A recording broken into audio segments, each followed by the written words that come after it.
গণিত নবম দশম শ্রেণী অনুশীলনী 3.1 প্রশ্ন নং 13 a + 2b * 3a + 2c কে দুইটি বর্গের বিয়োগফল রূপে প্রকাশ করো। এই জন্য আমরা মনে করি a + 2b = x এবং 3a + 2c সমান হলো y। তো আমরা জানি ab = a + b ভাগ 2 whole square minus a - b ভাগ 2 হোল স্কয়ার, তার মানে হলো a এর সাথে b একবার যোগ ভাগ 2 হোল স্কয়ার মাইনাস a থেকে b একবার বিয়োগ ভাগ 2 হোল স্কয়ার।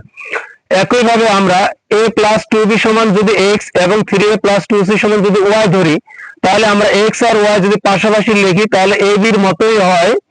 তো আমরা ab এর জায়গাতে যদি xy বসাই তাহলে আমরা লিখতে পারি x + y ভাগ 2 whole square minus x - y ভাগ 2 হোল স্কয়ার, তার মানে হলো x এর সাথে y একবার যোগ ভাগ 2 হোল স্কয়ার মাইনাস x থেকে y বিয়োগ ভাগ 2 হোল স্কয়ার। তাহলে আমরা ঠিক একই ভাবে লিখলাম xy সমান x + y ভাগ 2 whole square minus x - y ভাগ 2 হোল স্কয়ার।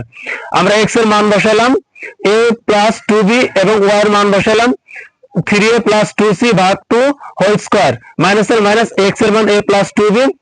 এখন এখানে সাবধান, যেহেতু y এর আগে মাইনাস আছে তাই আমরা y এর আগে y এর যে মান আছে 3a + 2c এই দুইটা মানের আগে আমরা এখানে মাইনাস বসাবো। আমি আবার বলতেছি, y এর আগে এখানে মাইনাস থাকার কারণে শুধুমাত্র y এর যে মান আছে 3a + 2c আমরা দুইটাকে মাইনাস 3a + 2c লিখবো, তার নিচে 2 এর 2 ভাগ 2 whole square. a R 3a যোগ করলে হয় 4a + 2b + 2c, নিচে 2 ভাগ 2 হোল স্কয়ার, মাইনাস এর মাইনাস। এখানে এই জায়গাটাতে আমাদেরকে আরো বেশি সতর্ক থাকতে হবে। এখানে -2a, এখানে যদি আমরা যোগ বিয়োগ করি -3a থেকে +a বিয়োগ করলে হয় -2a।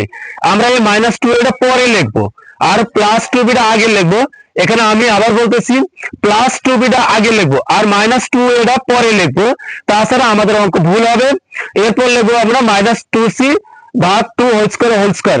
আমরা যদি এখানে 2 কমন নিই, 2 দ্বারা 4 কে ভাগ করলে থাকে 2, a এর a প্লাস এর প্লাস, 2 কমন নিচে তাই a2 বাদ প্লাস b এর b, 2 কমন নিচে a2 বাদ প্লাস a এর c ভাগ 2 হোল স্কয়ার মাইনাস এখানে 2 কমন নিলে 2 বাদ থাকে হলো b, মাইনাস এর মাইনাস 2 কমন নিচে 2 বাদ থাকে হলো a, মাইনাস এর মাইনাস 2 কমন নিচে 2 বাদ থাকে হলো c এর c ভাগ 2 হোল স্কয়ার।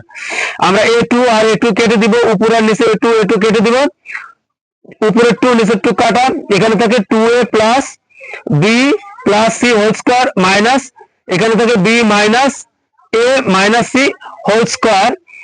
এটাই আমাদের a + 2b * 3a + 2c কে দুটি বর্গের বিয়োগফল রূপে প্রকাশ।